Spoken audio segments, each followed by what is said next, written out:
Hey everyone, welcome to Crushing Classical, redefining a thriving classical music career. I'm Tracy Friedlander, and today I have Steve Hackman joining me on the show. Steve is a conductor and composer who is revolutionizing classical music in his own unique way by combining classical music with music from pop artists like Radiohead, Drake, Coldplay, and more. We dive into how he created this unique career, straddling the classical world and the pop world. On the show, Steve shares his story about how he navigated his career being trained in the classical world while simultaneously nurturing his love for popular music. What you'll hear is a new perspective on career choices that opened up new doors that would have remained closed otherwise. Before we begin, a couple of quick things. Please join the conversation at facebook.com/crushingclassical as well as Crushing Classical on Instagram. If you love our content, it would mean the world to us for you to comment and share it with your classical musician friends and colleagues. I'd also like to thank Fix Music for being a sponsor of Crushing Classical Podcast. FixMusic.com is your online resource for affordable, high quality sheet music.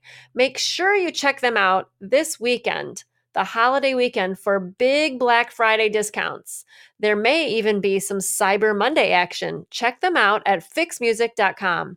Also, join us next week for the Crushing Classical Audience and Impact Challenge. During this challenge, you will explore building your unique audience and making the impact you know you can make in the classical world. Join us at facebook.com/groups/CCAI challenge. The link is included in the show notes. Let's get started. Hey, Steve, how are Okay, you? great. Hey there, Tracy. Good to be here. Great to have you on here. I'm so excited to have you. You are the conductor composer, Steve Hackman. That's And me. That's that's right. you. That's you. And I will tell you how I discovered you. But first, I want you to describe yourself in one or two sentences because I'm sure there's some people out there who might not know who you are, or have never met you. So, how would you do that if you had to describe yourself in one or two sentences? Sure. I would say I am a composer, conductor, producer of virtuosic musical experiences that straddle the line between classical and popular music. Awesome. And you did it. You did it in two sentences. Well, That's great. I thought So, I counted one there, so I actually have one that I can use later. okay. Good. So one of the things I know you're most famous for is the mashup, and you actually did it here with the North Carolina Symphony of the Brahms and Radiohead, Brahms First Symphony and Radiohead OK Computer. So what I am so inspired by what you're doing is that you're actually evolving classical music, like literally by doing something with the music. So most people, I think that what evolving classical music means is to take all the same repertoire that it exists the way that it is and just put it into a different kind of venue, try to loosen things up or make it more casual. And I think that's generally what people think evolving classical music is. So what do you think evolving classical music actually means? Like, how would you describe it in words? Wow. Yeah, I think that yeah, I mean, I agree with you that a lot of people are just simply trying to update the Mm-hmm. experience surrounding the music. And, evolution of the experience is an important thing. And we have to make sure we stay relevant, we stay competitive with other experiences. Yeah. But yes, I take a, um, well, almost exclusively content driven approach to my work when it comes to, I guess, the evolution of this music. But I want to say that it's not necessarily something I set out to do. It's not as if after coming out of grad school and looking at the classical music world, it's not like I said, okay, I'm going to evolve this world. I'm going to change this Mm-hmm. world. I mean, I would instead say this is just me realizing who I am as a unique creative person, just Mm-hmm. like every other artist, every other composer. I mean, I often say that all a composer is trying to do, all an artist is trying to do is assimilate those varied disciplines and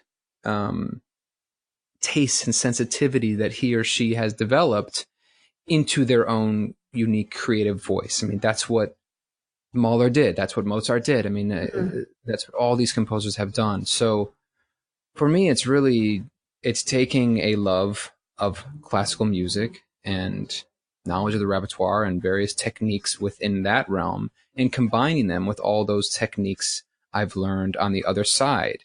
Mm-hmm. And that's where it really starts. I think that the more I learn about both sides, the more I learn that it's the same stuff. It's the same processes. I mean, we call them different things. We label them in different ways, but I can say with, definitively that composing and arranging is the same thing as, being in the studio and recording an album. It's all the same stuff. So that's my goal, to combine those and again, to realize what my vision is and just what my kind of unique combination of, again, techniques and tastes and interests are. Right. And what I liked about what you just said is that you didn't wake up one day and say, I really want to do something like mash up these two things. It wasn't like it started from there. It started from recognizing that you wanted to embrace who you were as an artist, just like historically that has been done with composers. Right. I mean, I've been thinking about this lately, actually.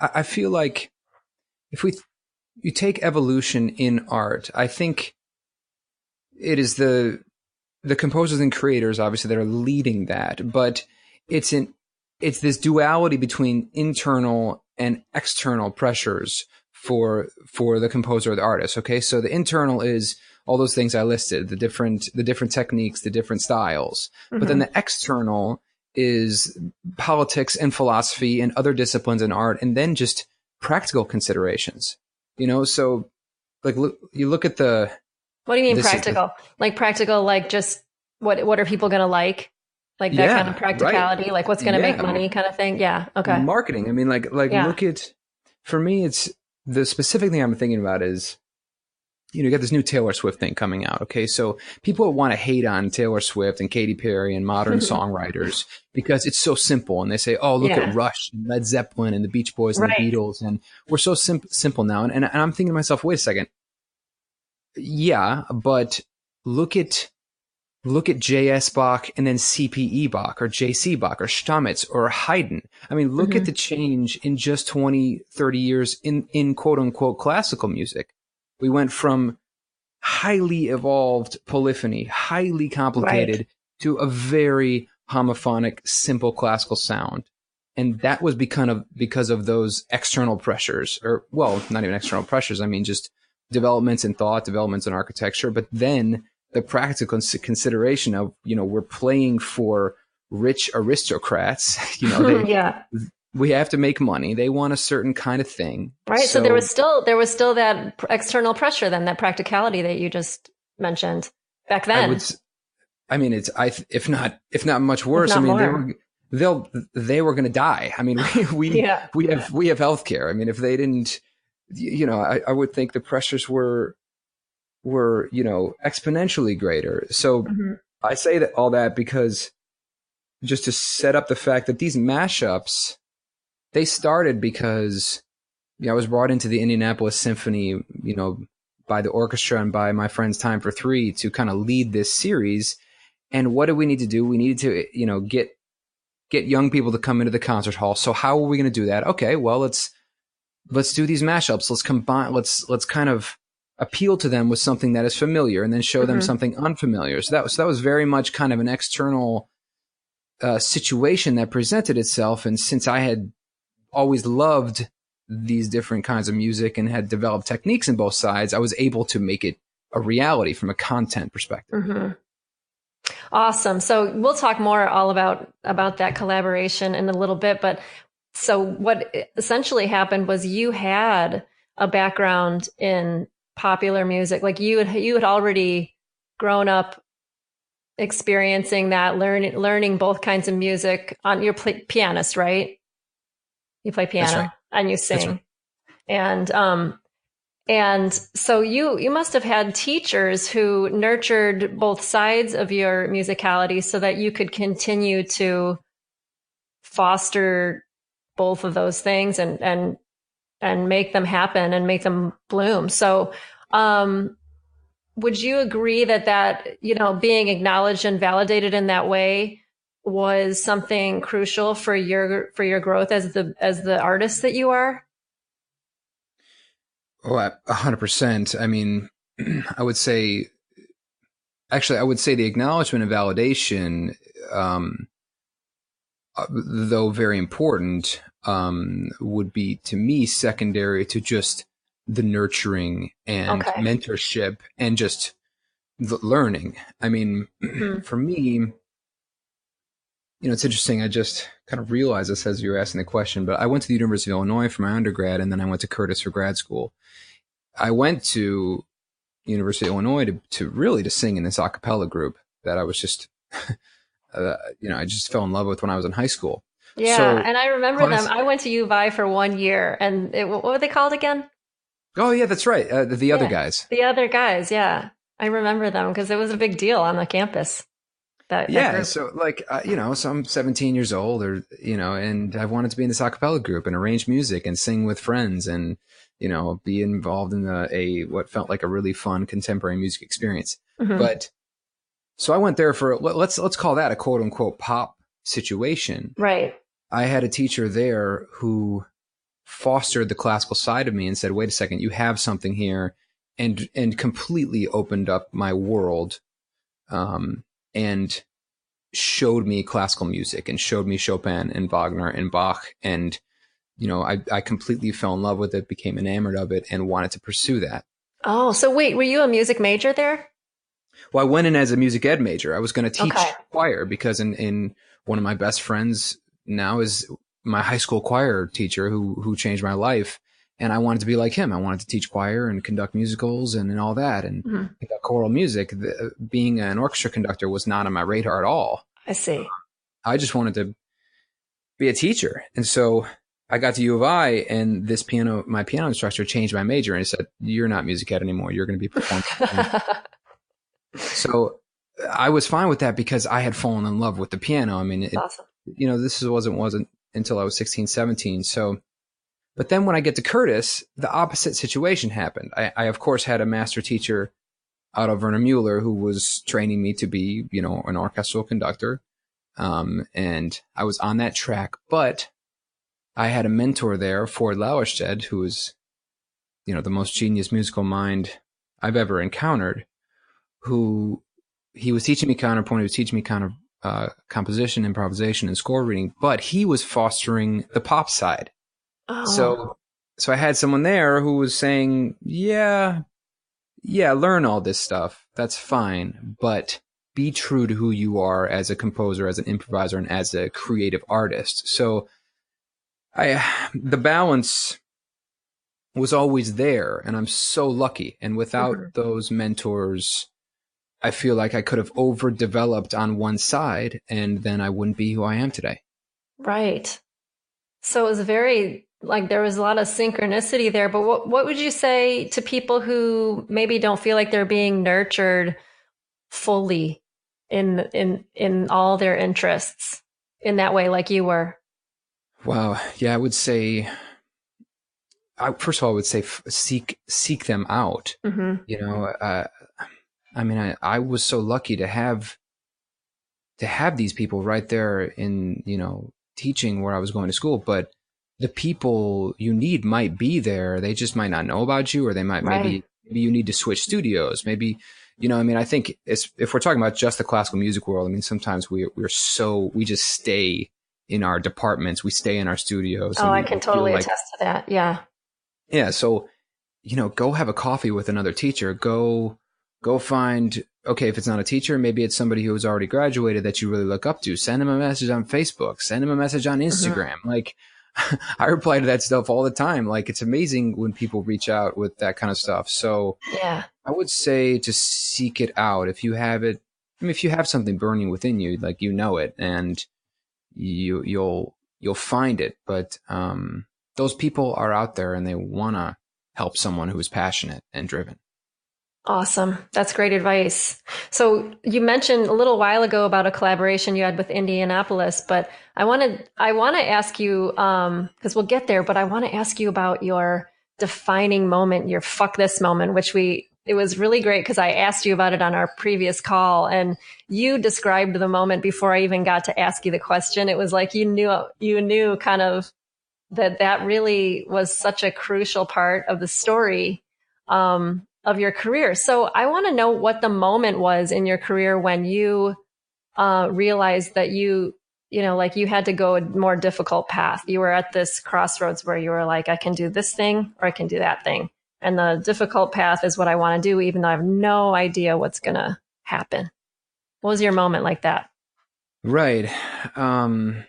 Yeah, well, for me, I would call it yeah, I mean, to say, fuck this moment is really good, but there was a lot of fuck this that boiled over for me. And I would call that crucial moment like this is fucking real moment. Like this is happening. This is, we're really about to do this. Okay, here we go. We're going to jump. But yeah, it was just boiling over because I just always felt very different. And though my gosh, my colleagues at Curtis and classmates, I love them and I cherish them and we are in common in we have so much in common, but I just felt, I don't know, I felt different in a lot of ways. And I looked at the classical music world, especially after graduating. And I just, I, you know, I just, I like to do this exercise. If you think you want to do something, then just imagine you are overwhelmingly, surpassingly successful in it. Okay. So imagine your wildest dreams come true. What does that look like? And do you want that? And so when I graduated and I started getting out in the conducting world, I extended my vision and said, okay, do I like this? Do I like just being the music director of a great American orchestra?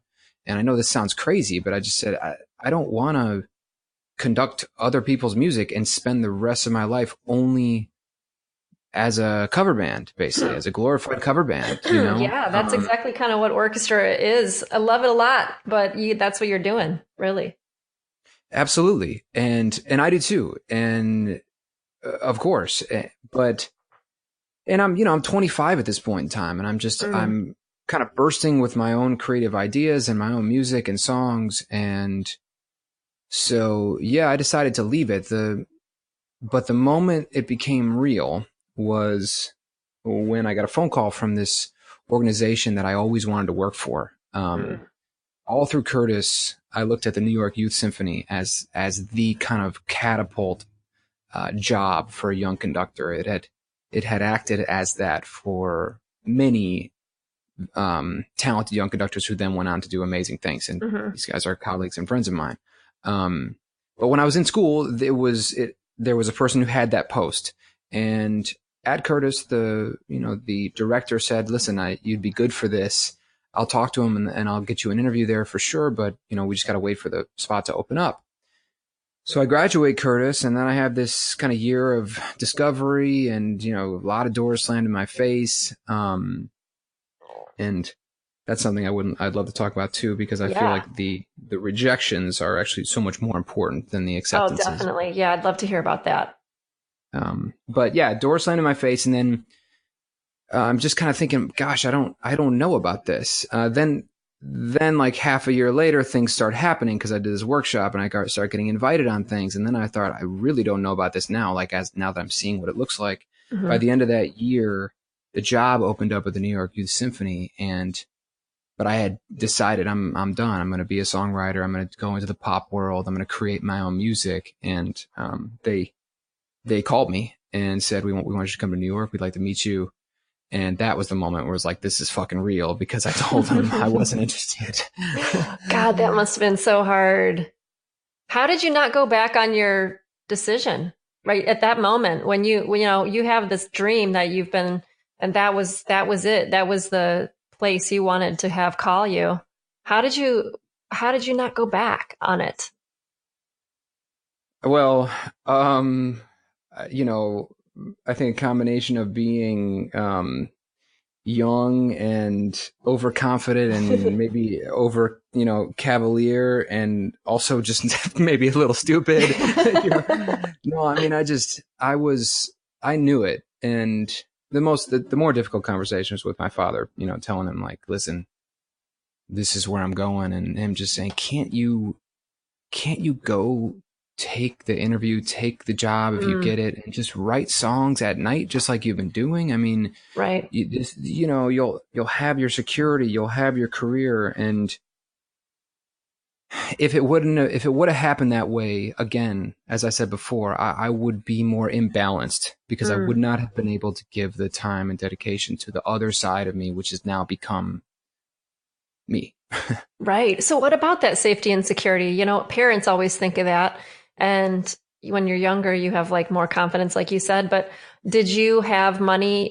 Did they say they would help you, or did you have another plan? Did you have some jobs? Like what were you doing at that time that you could, turn that down? I mean, I understand why you Yeah. turned it down, but there's that safety and security question. I was wondering where you were with that at that point.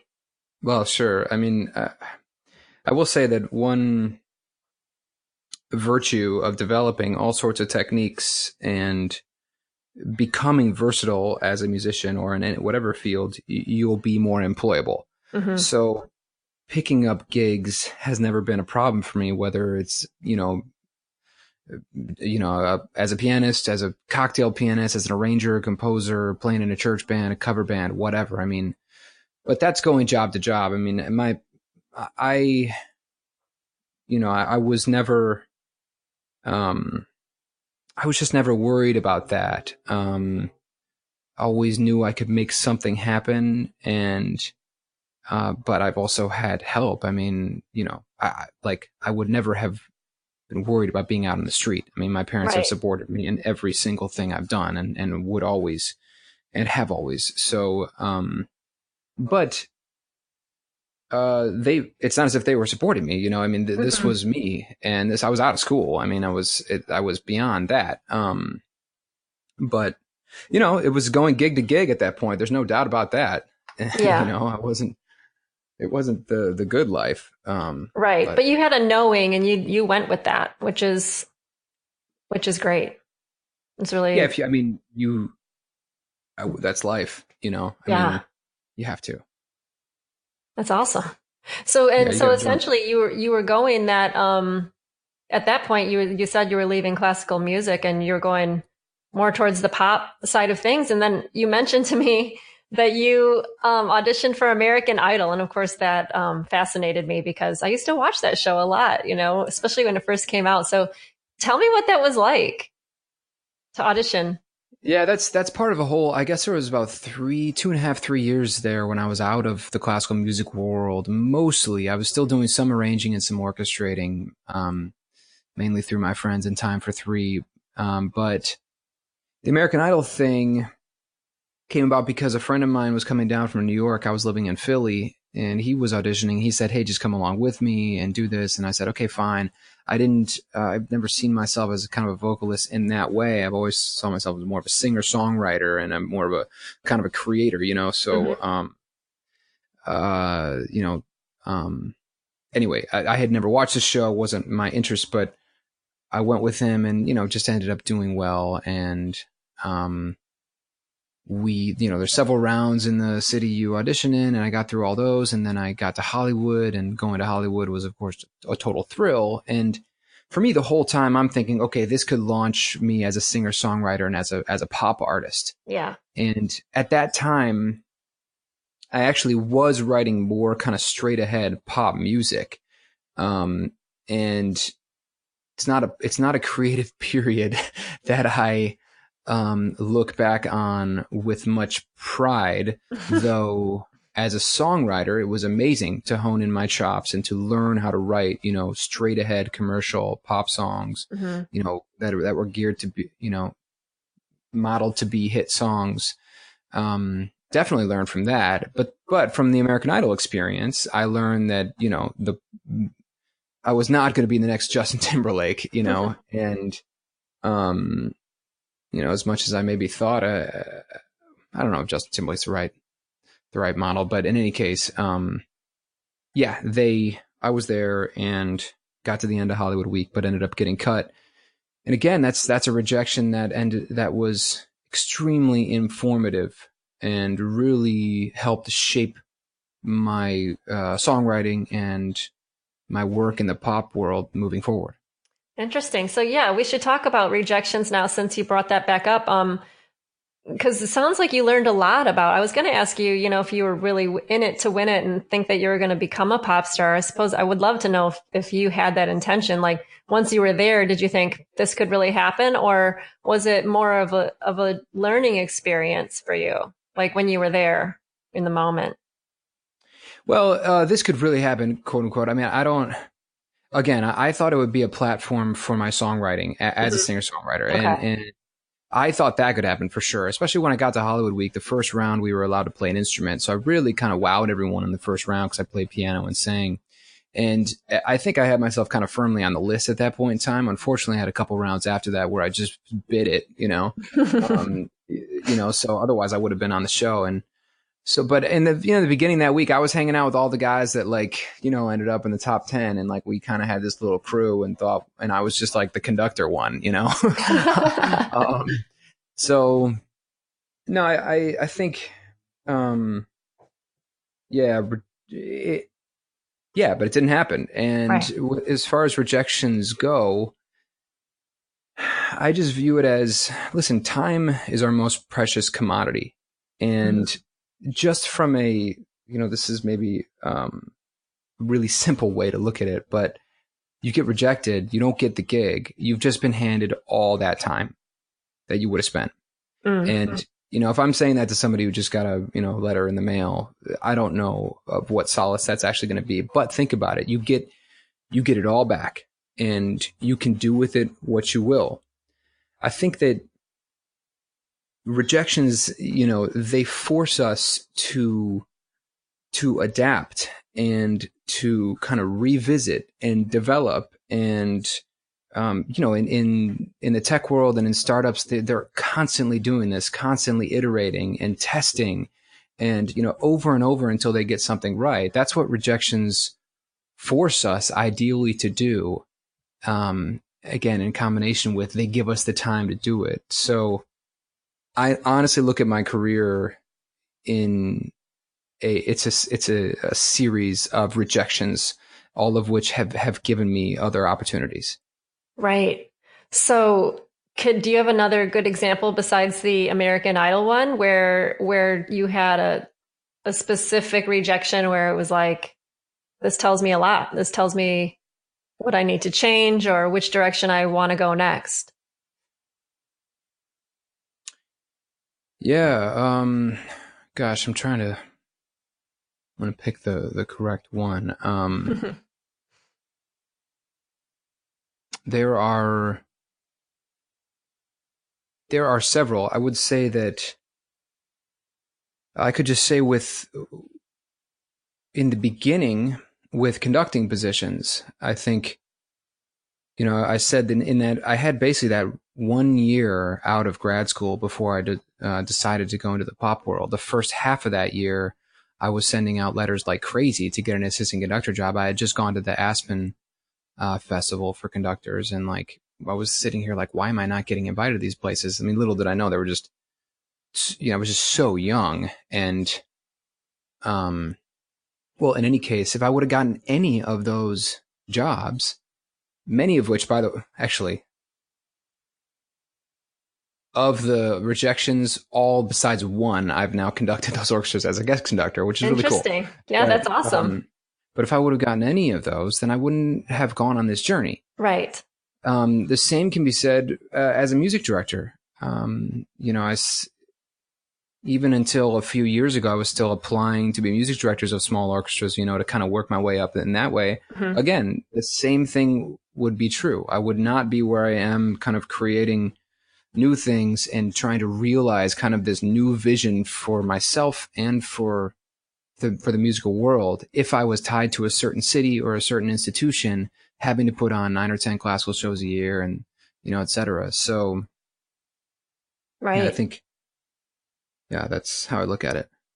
That's a great way to look at it. Yeah, because opportunities can't happen if you get another job, you're doing that job then, and then where does your project go? It goes on the back burner usually, you know. It does. And I think it's also obviously you need self evaluation. Okay, why did I get rejected? You have to do that. And obviously you Hmm. get as much feedback as you can. But like for American Idol, it was like, okay, I signed their paper. I signed their 50-page document that says we own your life in perpetuity in any galaxy, in any solar system No for, way. Yeah, for that. all of time. you know, Wow. yeah, so I signed it. Like, so if they thought I could make them any money as a singer, as a pop person, they had me. They own me. Hmm. So, and they passed on it. So that was a huge kind of moment. I was like, okay. And it was already kind of confirming what was already my gut. I'm not this pop singer, Right. So yeah, the evaluation and the kind of repositioning is so important. Right. So now that you do what you do with the mashups and you're mashing up all kinds of different, I mean, I know you're always coming up with new ones. Um, and you're trying to get symphonies to play them, right? And then you come and conduct them. Is that how it works? That's right. Okay. So how did you initially begin selling those concerts? Hmm. Trying to think about this. Um, Well, there was some word of mouth, and that has just kind of picked up momentum. From the very beginning. Let's say this has been going on for 5 or 6 years. Hmm. Um, I've had, of course, agents and managers that have been selling the concerts. Um, so I haven't done a lot of that myself. Okay. So was it like that the whole time, or did you ever have to get on the phone and try to get in touch with a general manager of a symphony and tell them what you're about? Like, take us back to just the very beginning. Like, did you have to get on calls or were you already signed by that point when it was time to ask symphonies if they would want to do your concert? No, I wasn't signed by that point. So yeah, I think any of the early guest conducting would have been through word of mouth, and I Hmm. would have had email correspondences or phone calls. Okay. And one thing I'll say about it is, and I don't think um, I'm unique in this way. There's a lot of back and forth on this, and there's a lot of getting held for dates that don't pan out, Mm. and that's because let's in an orchestral institution. Usually, the way it'll happen with my stuff is somebody will become interested in it, whether it's a marketing person, an operations person, or a artistic person. Usually the latter, but it could be any of those three, or it could be the person in a leadership position. Hmm. But they'll have the initial conversation, and we'll just talk it through. They'll get all the details on it. Okay, then they'll have to convince their staff, and for as many orchestras as I've guest conducted, I'm sure the amount is double that have been interested. Someone's been interested and had been hot on it, but then, just wasn't able to convince their staff. And Mm. it's a great risk. I mean, almost everything that we do in classical music is a great risk these days, Right. unfortunately. But, yeah, so a lot of it has been learning just that lesson that, you know, a, an inquiry is not an offer. Yeah. Uh, It must be stressful too, because especially if you block the time and you think, okay, this is happening, and you get that call, guess what? It's not going to happen. Um, I guess that happens. Yes, I mean, much more stressful a few years back, when Mhm. everything was necessary. I'm trying to develop a brand, I'm trying to develop a business here and some Right. momentum. And, just if you've only got a few dates scattered out, you take one off the books and that hurts in so many ways. Yeah. Um, so Yeah. yeah, it's better now, That's good. but it's still, there are I could name several right now that we really hope materialize for next season. And if one of them doesn't, it'll be disappointing. Right. So when you do go to a new orchestra for the first time, what's your typical reaction from musicians? I mean, because I get the whole, you know, you're taking kind of the Bible and then you're putting it with this other thing and blending it together. And so I know some purists might have a thing. So I wanted to know like what musicians in the orchestra, like what their first reaction is when they're playing your concert. Yeah. I think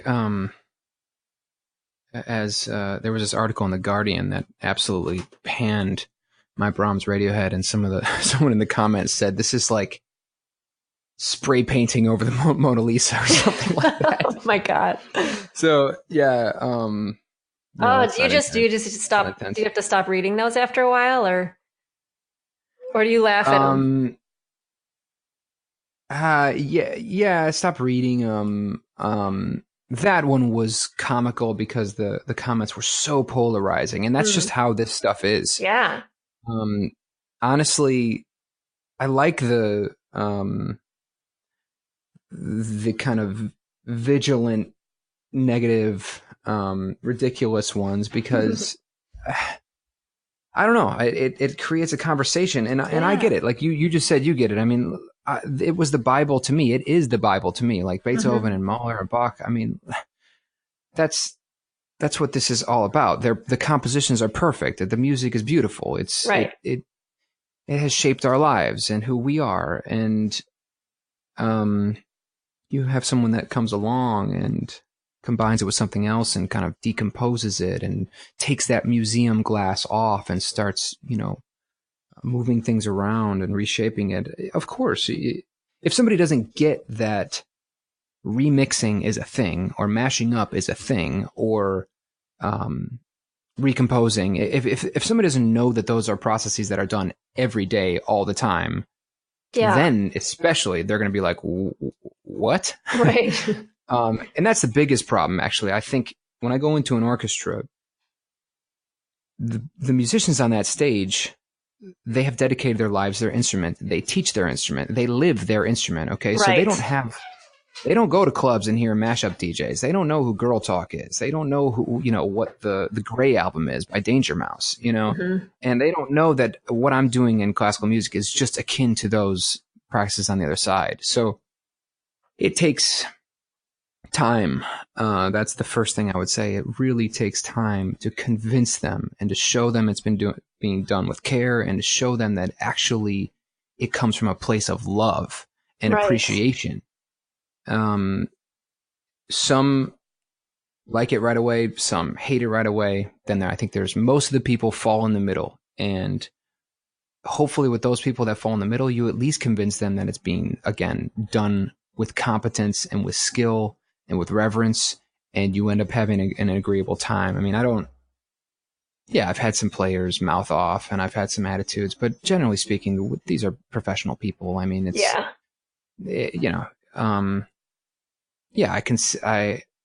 I see some dirty looks, but I see some smiles, and conductors see that anyway, like that's the thing. Ask a major orchestra, take a poll or a conductor survey after a guest conductor comes, you're going to have the same polarization that you have with my stuff. I mean, I get that. Yeah. Like regardless of the repertoire, really. Yeah. Right. They come in and conducted Schumann symphony on the first half and Charles Ives on the Charles Ives first half, Schumann second half. Like it's the same as if I was coming in and doing Tchaikovsky Drake. I mean, right.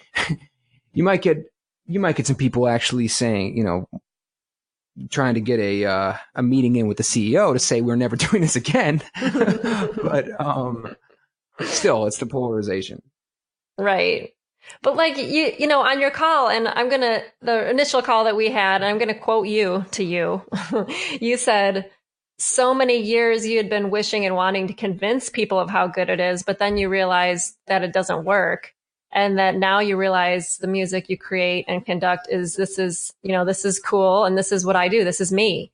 And so, that's, I think, essentially what you're saying. Like you're fine with it creating a conversation. In fact, I think it's really great that it does. And you've gotten to that point where you can say, this is who I am now. This is what I do. So, how did you get to that place? Because I know so many listeners now are feeling like that, whether there's someone sitting here listening to it and they're going, I really want to create something cutting edge, but I'm worried about what people are going to say or whatever. What would you say to them?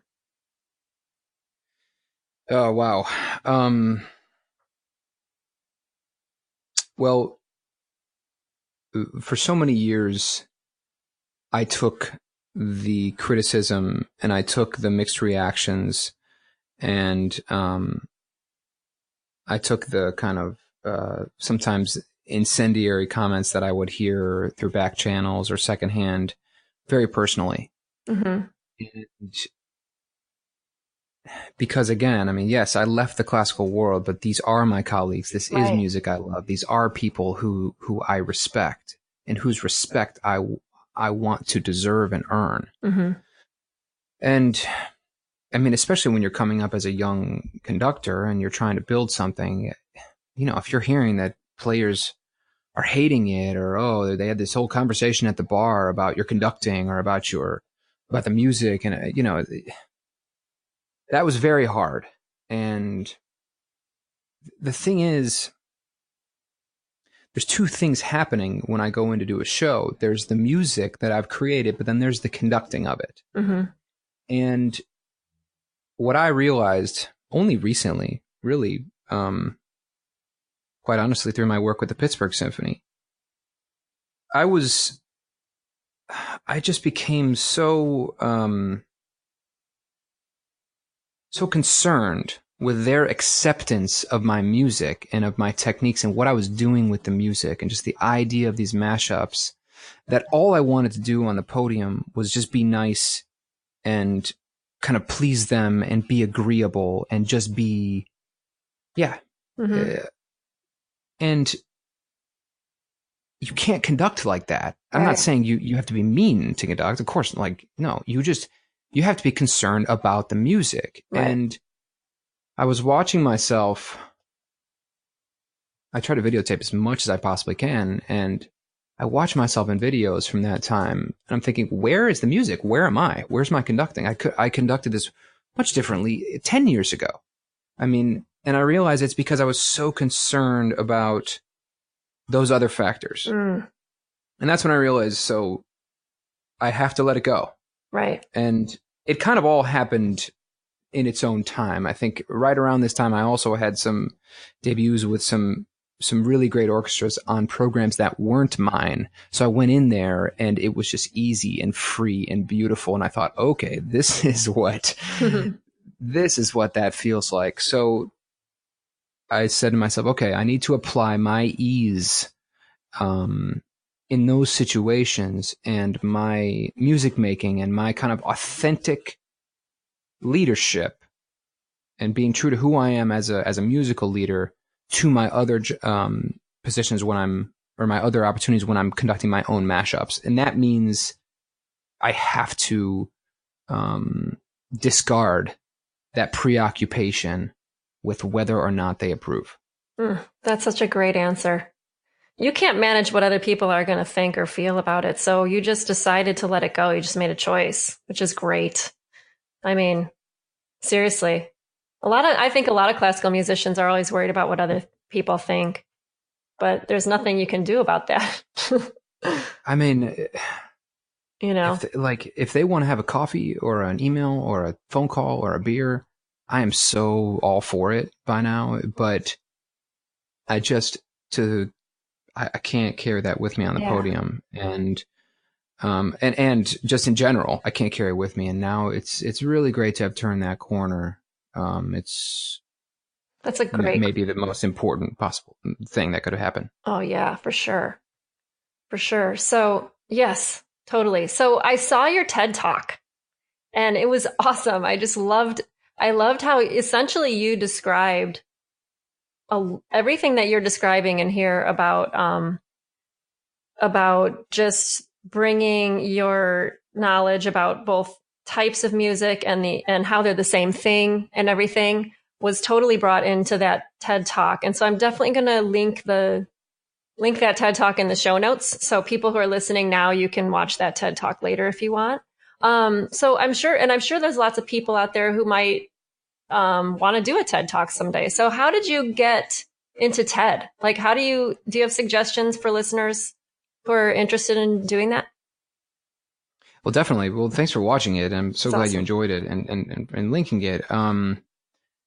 The yeah, I would say so. That was through TEDx Pittsburgh. So there are thousands of TEDx chapters across the world, Hmm. and the definitely the starting place is to network and figure out who those TEDx presenters and producers are in your home market, in your home city, and yeah, get to know them and reach out to them. I mean, I was lucky that I was in Pittsburgh, and the series I was doing there in Pittsburgh was getting some great attention and kind of publicity. So those those TEDx folks who were just amazing, creative, wonderful people had come to a show. So I kind of naturally got into it. But Hmm.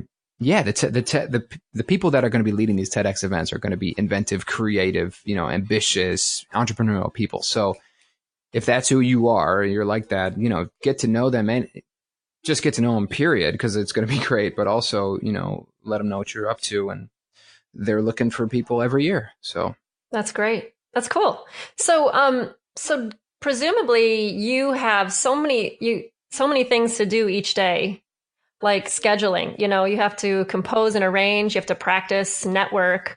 How do you manage and schedule all the things you need to do? Like, what are like, maybe give us like the three or four things that you do and how you divide your time accordingly. oh man, I yeah, you kind of hit on them. I think okay, the number one thing I do is compose, Hmm. and I try to dedicate the first part of my day to that, no matter what, because I feel like that first period is the most you're just freshest, you're most productive, and I just like to give that to what's the most important to me. So that's composition. Hmm. Um, Also, I always find that kind of after dinner, or after the gym in the evening is always a really good creative time for that, productive time. The number two thing would be then the kind of arranging and orchestrating. So, uh, number one, composing, that's obvious, whether that's songwriting or working on a new piece or producing an album. The second one in the arranging and orchestrating is taking what's already been composed and actually putting it on paper and realizing it. So that's always a huge one. And sometimes some weeks are much more arranging and orchestrating, some are much more composing. Um, those are the creative, um, yeah, those are the creative activities. Number three, I would say that's kind of the marketing, and in with marketing, I would put, the creation of video content, which is just so huge these days. So Yeah. whether that be editing the mashup videos that I put online or making promotional videos or just putting little splash videos up on Facebook or Instagram. Um, but then also, managing social media and just posting and all that. Be writing newsletter emails, which I was doing before this call. So, Right. Yeah. And I'm glad you brought up social media because we talk a lot about it a lot on Crushing Classical, and I'm learning so much about it in the last like year, just trying to figure it out. It's kind of new to, I mean, it's not new, but it's something that musicians are navigating now in a different way as they create careers outside of like just getting a job, like to be a person who's a public figure and has something to say. So I noticed that you have your profile page, your Steve Hackman profile page, and then you also have the Facebook page Stereo Hideout. So is that the name of your endeavor? Is it named Stereo Hideout or yeah, okay? yes. Well, first of all, when you figure it out, can you please tell me I don't let me think there's like a know magic way to what figure it the, out. There's so much to it, right? yeah, gosh, I didn't join Facebook until 2014. So I just resisted for, that's a lot of years Yeah. of not being on Facebook. And, um, yeah, trying to navigate it all. Yeah, Stereo Hideout, I is my musical brand. Okay. So that at the top of the show, that one sentence description of, combining classical and popular in a virtuosic and engaging way, that's the mission of Stereo Hideout, basically. I haven't figured out based on Facebook of how to compartmentalize which one to post more to, Yeah. etc. I'm still trying to figure it out, because people always ask me, what is Stereo Hideout? Like, they know who I am, or if they've Right. So seen me do why? something, they know I am. So Yeah, yeah. exactly. So why? I'm just curious why you didn't name Stereo Hideout Steve Hackman. Since everyone knows who you are, I'm just curious about that. Yeah. So because I don't want it to be about me, and I want it to be bigger than one person. It's an idea, I see. and it's a place where, I mean, just musically, I want. So this is where I want my musical ideas to live, and sometimes they're going to be orchestral pieces, sometimes they're going to be mixtapes, sometimes they're playlists, singles, electronic music, everything. So even within music, there's going to be all these different kind of areas of Stereo Hideout. But then I also foresee extending the brand to other mediums and other disciplines. The idea of classical colliding with pop is so expandable, and I think many people relate to that. The person who shops at a boutique and as well as a thrift store, or Hmm. 5-star restaurant as well as a diner. I mean, that's all of us. Like, Right. well, if we all have those tastes on both sides and appreciate on both sides. So yeah, so I'm developing that and constantly trying to figure out how to do that. And frankly, um, I'm still working on it. I love it. And that actually, that's so you mentioned what you see for Stereo Hideout and going further in different disciplines. So I want to know more about what that means. So what can you tell us what's next for you as far as Stereo Hideout? Like where do you see it going next? What's your next level? Because I know you're very much of a go-getter, and I want to know just more of what's coming, if you can tell us, if you have an idea. Maybe you don't Definitely, know. original music is absolutely the focus right now. I mean, I've got now these orchestral mashup shows, and we're playing them, and we're going to play them more and more, I think. And there's 6 of these shows now, or 7 of these shows. Hmm. Um, the whole reason I left the classical world was to pursue my own creative music, so or creative endeavors. So I want Stereo Hideout again to house all of that. And I mean, we're already going to start to do a little of this. Like, I'm with the Columbus Symphony next week, and the second half of the show is going to be Tchaikovsky and Drake. But the first half of the show is going to feature a little bit of Tchaikovsky, a little bit of Drake arrangements, and then 3 of my own songs that the singers are involved in, and the orchestra is going to play, and then I'll play piano and sing a little bit, etc. So Oh, cool. already we're starting to integrate the original music, but um, more original albums, more singles, more music videos. I mean, a lot of this stuff has already been recorded. It just needs to be released, and that's again a marketing question. It's like, okay, when do you release it? How do you time it out? How do you let people know, etc. So, but Yeah. I have been listening so much lately to. I've gone back to things like Beach Boys, Pet Sounds, and Pink Floyd and Radiohead, and these amazingly creative, popular artists. And it's really important to me to make music like that. I just think it's needed, and it's meaningful, and I think I have a unique voice and ability to do it. So Yeah. that's really important to me right now. Awesome. Awesome. I love all that. I can't wait till you come here because I'm definitely going to the concert. When Oh, likewise, it yeah. comes, whenever it will, eventually. I know it will. So I really want to hear Chike and Drake together. And I have to say, I'm going to link another video in the show notes, which is the one how I discovered you. And I have to tell this story really quick before I get to my final question. But I was on Facebook one day, and I have a good friend, an old friend from high school, and he really loves Radiohead. He's like a huge, enormous fan of Radiohead. And so he shared this video with me that he found, and it was like Radiohead, um, some song. I think it was videotape. I don't know if that's a song. I can't remember now. Yeah, But that's the one. okay, and it was something like it started off the beat, and it was explaining why this is confusing for the audience because the first beat, like they come in on the second eighth note or something. And so people never know where to clap on that song. And it was kind of explaining what the whole deal is with that song. And he emailed me or he messaged me that and he said, I don't really understand what they're talking about, but I thought you might be interested in this.